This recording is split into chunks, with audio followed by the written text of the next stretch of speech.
नमस्कार साथियों, 107.8 FM radio जयघोष पर मैं समरीन आप सबका स्वागत करती हूँ, खैर मकदम करती हूँ। और हम अब शुरू करने जा रहे हैं कार्यक्रम रंगशाला, जहाँ पर हम आपकी मुलाकात कराते हैं रंगकर्म के ऐसे रंगकर्मियों से जिन्होंने अपनी ज़िंदगी का ज़्यादा वक्त सर्व किया है एक साधना के तौर पर, एक रंगकर्मी के तौर पर। और इसी सिलसिले की शुरुआत करते हैं हम आज अपने ख़ास मेहमान के साथ। हमारे साथ स्टूडियो में मौजूद हैं गुंजन जैन जी, जिन्होंने कई फिल्मों में, वेब सीरीज़ में और रंगमंच पर काम किया है। बहुत बहुत स्वागत है गुंजन जी आपका। शुक्रिया, थैंक यू सो मच। अमूमन ऐसा होता है कि इंसान बहुत सारे ख्वाब देखता है या माता पिता डिसाइड करते हैं कि हमें क्या करना है। आपकी ज़िंदगी में आपने रंगकर्म को चुना या इत्तेफाकन आपकी ज़िंदगी में ये शामिल हुआ? इत्तेफाकन तो नहीं कहूँगी, शुरू से ही बचपन से मुझे लगता है कि इंटरेस्ट था। और वे बैक इन 70s मेरी मदर ने भी दिल्ली में NSD में she has worked with Kulbhushan Kharbanda, Dinesh Thakur, उस वक्त उन्होंने काम किया था। तो वो उसकी जब बातें बताती थी, उनके साथ में काम किए हुए नाटकों के बारे में जब बताती थी, तो बहुत मुझे इंटरेस्ट आता था। तो बचपन से ही आई थिंक इंक्लिनेशन वहीं से आ गया था। और फिर धीरे धीरे करके मैं अभी 5-6 साल से ही इसमें एक्टिव हुई हूँ। उसके अलावा मैं देखती ज़रूर थी, नाटक होते थे लखनऊ में या कहीं बाहर। तो मैं जहाँ जिस शहर में हुई, अगर कोई मुझे पता चला अच्छा नाटक है तो मैं देखने के लिए ज़रूर जाती थी। तो वो एक ऑब्जर्वेशन की नज़र ज़रूर थी। मुझे शौक था। और ये लेकिन अभी मैं एक्टिव इधर ही हुई। ओके, तो पहला प्ले जो आपकी ज़िंदगी का था कौन सा था और क्या ख़ास रहा उसमें? पहला प्ले जो मैंने किया वो था गाँव में कुछ बुरा होने वाला है। अच्छा। हाँ। और वो एक बड़ी अच्छी छोटी सी कहानी थी गांव के ऊपर, जिसमें किस तरह से अफवाह फैलती है और सब गांव के लोग एक दूसरे को अफवाह के थ्रू और बता रहे हैं कि गांव में कुछ बुरा होने वाला है और तुम्हें नहीं पता। और ऐसे ऐसे करके सब लोग पूरा गांव छोड़कर चले जाते हैं एक अफवाह के चलते। तो लास्ट में बहुत अच्छा आखिर में एक मैसेज भी था कि किस तरह से हमें अफवाहों पे इतना ध्यान नहीं देना चाहिए।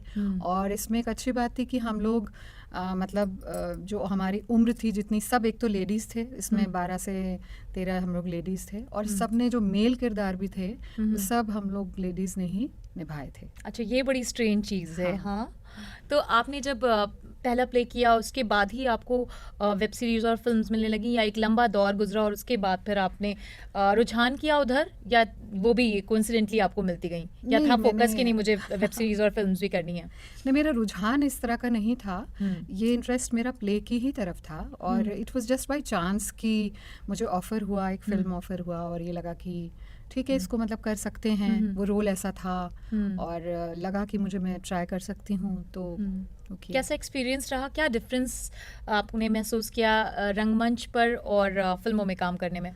डिफरेंस तो है। नाटकों में आपका कट कहीं नहीं होता, कोई स्क्रिप्ट नहीं होती। स्क्रिप्ट तो खैर फिल्मों में भी नहीं देते हैं, लेकिन आपके एक छोटे छोटे शॉट्स हैं, ले लिए गए और फिर अगर गलत हुआ तो वो कट हो गया।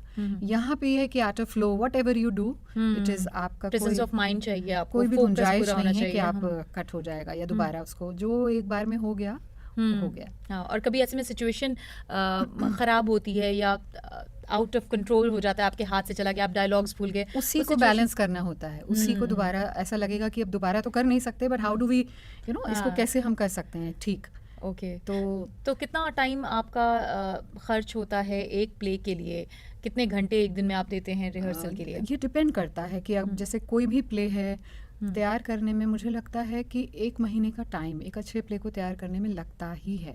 अगर आप दिन के कुछ 4-5 घंटे निकालें और तो एक जाकर एक चीज़ अच्छी तैयार होती है। बाकी आप करने को तो आप थोड़ा कम दिनों में भी आप तैयार कर सकते हैं, लेकिन काफ़ी दिन तक रीडिंग होती है, फिर उसके कैरेक्टर पे काम होता है और फिर उसके बाद आते हैं एक्टिंग, तो बात की बात है। ओके, तो एक प्रोसेस है। अगर उसके एक बार आप उस कैरेक्टर में आ जाते हैं तो अपने आप वो डायलॉग्स नेचुरली निकलने लगता है। उसके लिए और वो मॉड्यूलेशन भी आ जाता है, वो किरदार आप में आ जाता है। फिर वो I think it should be effortless. Acting कोई ऐसा नहीं कि आप एक्ट कर रहे हैं, वो एक लगना नहीं चाहिए कि एक्ट कर रहे हैं। That's the best acting what I feel.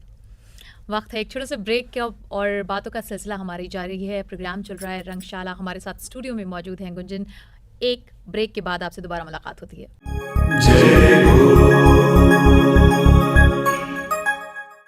Break के बाद आप सबका फिर से स्वागत है कार्यक्रम रंगशाला में। गुंजन, हम बात कर रहे थे कि वो आप में फ्लो में जानी चाहिए एक्टिंग, और फ्लो में एक्टिंग तब जाती है जब आप किरदार पकड़ लेते हैं, और अक्सर ऐसा देखा गया है कि जब आप किरदार पकड़ लेते हैं तो उस किरदार से आप बाहर आ पाना कितना मुश्किल हो जाता है।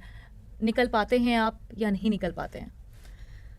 कई बार बहुत मुश्किल होता है। मुझे ऐसा लगता है कि कई किरदार ऐसे होते हैं जो बिल्कुल इतना हम उसकी डेप्थ में चले जाते हैं, जैसे अभी मैंने हाल फिलहाल जो अमृता प्रीतम की कहानी पे किया है, और एक छलनी, एक अंगूठी, एक रुमाल, ये 1 घंटे का सोलो नाटक है जो मैंने किया है, जिसके 3 शोज़ मैं कर चुकी हूँ लखनऊ में।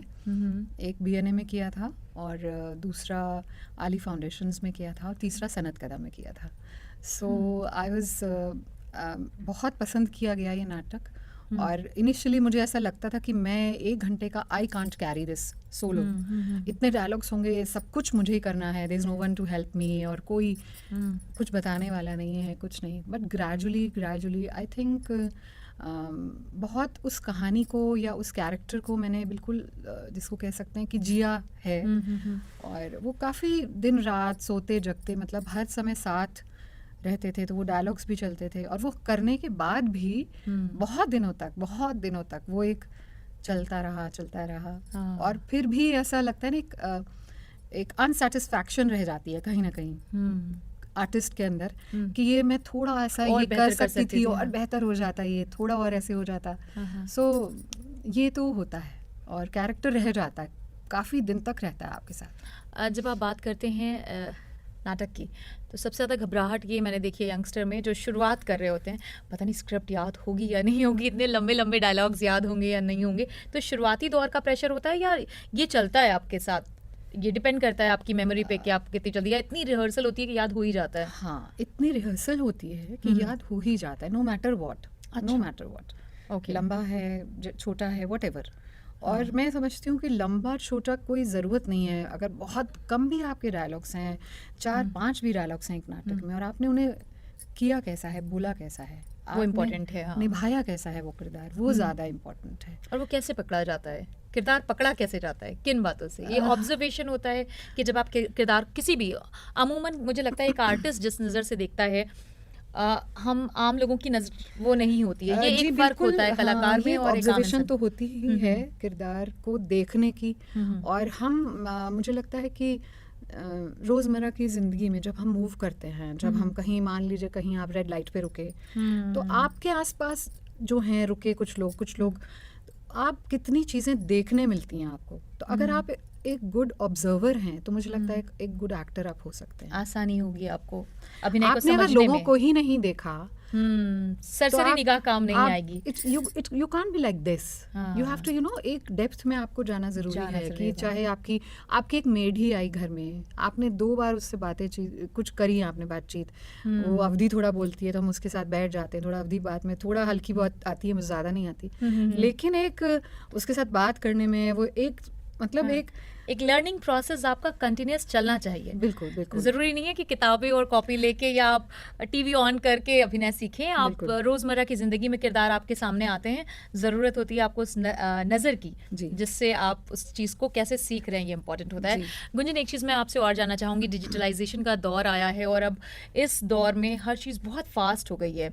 आपको रील्स मिलती हैं, अब आप पहले आप घंटों प्ले देखते थे, फिर उसके बाद आप मूवीज़ में आए, अब वेब सीरीज़ है, वेब सीरीज़ के बाद रील्स हैं, कुछ मिनट्स और कुछ सेकंड्स की। क्या दिखता है आपको नाटक का भविष्य, रंगमंच का भविष्य इस दौर में? डिजिटलाइजेशन से उसको फ़ायदा होगा, या फिर सोशल मीडिया पे आने से लोगों का रुझान जो है वो बदला है?